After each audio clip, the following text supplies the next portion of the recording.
How's it going? I'm Jared Gillis. Welcome to another All About RVs. Today, we're going to be looking at the topic, are zero emission generators, power stations, replacing or have the chance of replacing standard generators? I think there's a lot of pros and cons worth weighing out, so we're going to sit down and look at that question today.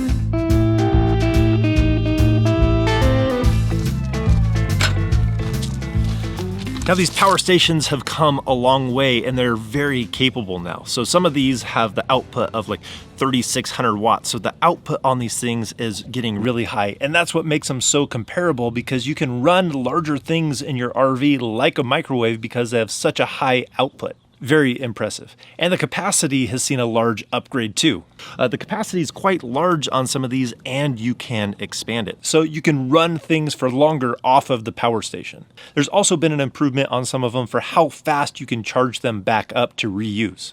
This one can charge up in an hour. It can really accept a charge very fast. And you have multiple ways to be able to charge them. So there's a lot of capability inside of them. That's where the comparison comes in. And also, since California has that new regulation where they're going to start banning the sale of generators, and they said you can use a Z generator, which both the name and the regulation are kind of silly. I'm not going to call it a Z generator, which stands for zero emissions. It's a power station or a zero emission generator. So however you want to say that, that's what they are. But with the market push in this direction, trying to create power stations that are so capable, it creates the comparison between other generators. And it also creates the comparison with the built-in systems on RVs, which I'm going to be having more information coming out about that.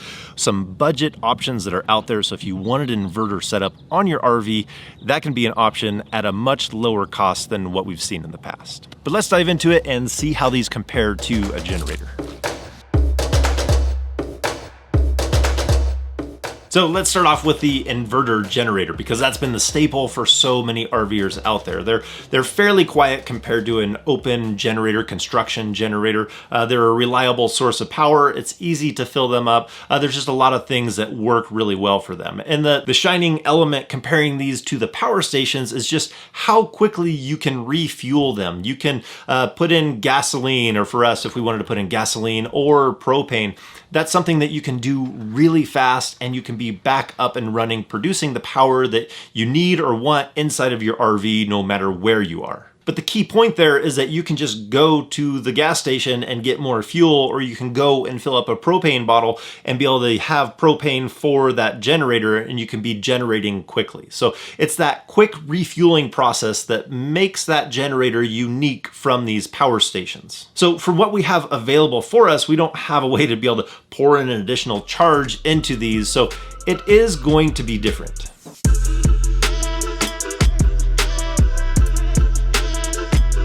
Now, on the flip side, for the power station, there are options. You can get expansion battery packs that you can put on there and have more capacity. But as far as refueling, you're going to be limited when you're out there and you don't have a power source to plug into. So there are options for charging these things up, more than just plugging it into a wall. That's the primary and fastest way to charge this up. But if you wanted to, you could connect in a significant amount of solar to be able to charge this thing back up and generate that power to be able to use it again. So it has a solar input in the back. And some of the other ones have multiple sources of how you can charge them up. Like the Delta EcoFlow, it has one of the fastest charge rates for being able to charge when you plug it into the wall. You also can connect it into a battery on your vehicle, or you can connect it to a cigarette lighter. So this is going to be really slow, because you're not going to get that much amperage out of it to be able to charge it up quickly. And solar, it all depends on how many panels you're willing to put out. So it still is the fastest way to charge it up, is just plugging it into a normal generator or a power source when you're at a campground or at home before you go out. So you are limited in your options out there and how fast you can charge it up and have that available power.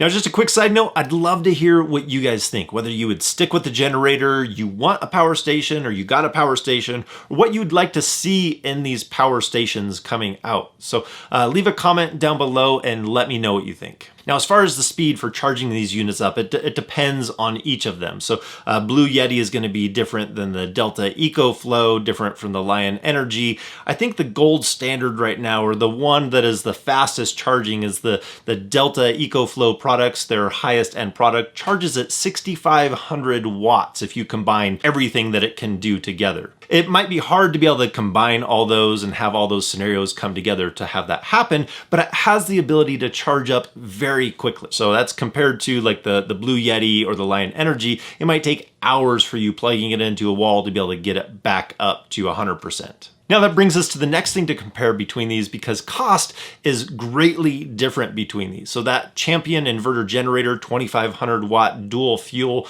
runs around $570 on Amazon right now. And if you're pulling up the Delta EcoFlow Pro Power Station, their largest, newest one, is $3,600.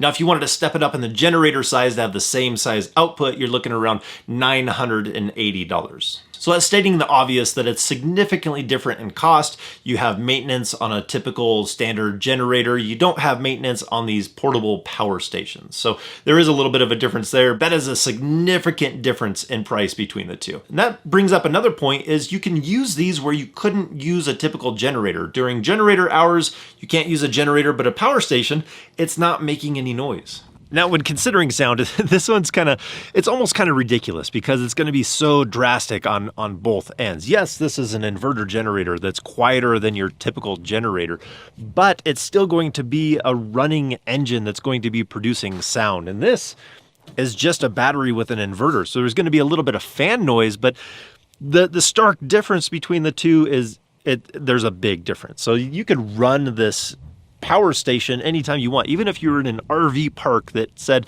no generators at all, nobody's even going to know that you are using a power station. Rather, if you're using a generator, people are going to know around you. It is, even though these are quieter, they are still at an audible level that you can hear it in a campground. So for as ridiculous as this is what it sounds like running a 1500 watt space heater on the power station. And this is what it sounds like running it on the inverter generator. Now, there's a few other things about power stations that I think are advantages, but for me, I'm going to be sticking with keeping a generator on the RV because I think it's great to be able to just bring some fuel in and to be able to generate the power that you need. I love solar. We have solar on the roof, we have the inverter, we have lithium batteries, so we basically have a built-in power station into the RV, but when we need to be able to generate that power, it's great to be able to pull it out and simply just charge up the batteries. If we just need to run it for an hour and get our batteries back up and topped off, it works fantastic. We've been in situations where it's just been cloud cover for days, parked under the trees where we're not getting any sun at all. Solar's not giving us any benefit. And when we can use that generator to get up to 100% on our batteries and start fresh again, it's a fantastic way to go. Now, another thing is you can use power stations inside of the RV. You couldn't do that with a generator. So if you just wanted a small power station, if you had a point of use of something you wanted to do for a TV or just a small device or charging up batteries on the inside for cameras or laptops or something like that, you have options that you can do that inside and you don't have to go for one of these huge, extravagant, expensive ones. All these power stations that I'm showing you here today, they're not all ours. I've been compiling from other people so I can show them to you, but some of these are great for small devices. I like this EcoFlow Delta because it can really pack a punch. You can make coffee with it, you can run power tools off of it, and it can do quite a bit, and it's still pretty small to use in the RV or even store somewhere. Now, if I were to try and sum this up on how I feel about off-grid power for RVers and the choices that you have out there, first off, I love the inverter setup that we have, that we installed on the RV, but if you don't want to install something on the RV, it's too expensive, or you just don't want to do that, these power stations are a good option for being able to have something very similar to that on the RV that you could have in the RV, you could have at the house, you have flexibility inside of that. So I would compare it more to that. So the generator is still going to be the cheapest way that you can have mobile power out there. If you need to charge up those batteries, you need to run your AC, it is going to be the most cost-effective way to do that, to get power to your your RV. So for me, the answer to replacing a generator with a power station, I would need to see that price change a little bit and a way to be able to recharge it even faster when you're off grid and you don't have a way to just plug it in. So that's the long and the short of the answer for the power station versus generator. So I think that's gonna do it for today. If you guys like this video, give it a thumbs up. If you guys wanna see more videos about RVing, hit that subscribe button. And if we don't see you on the road, hopefully we will. See you next video.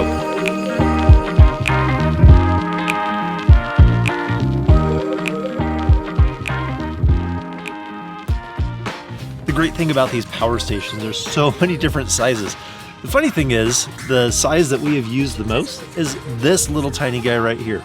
Only puts out 100 watts, but charges the camera batteries great. So you really only need what you need. So you don't need something huge if you just need something small.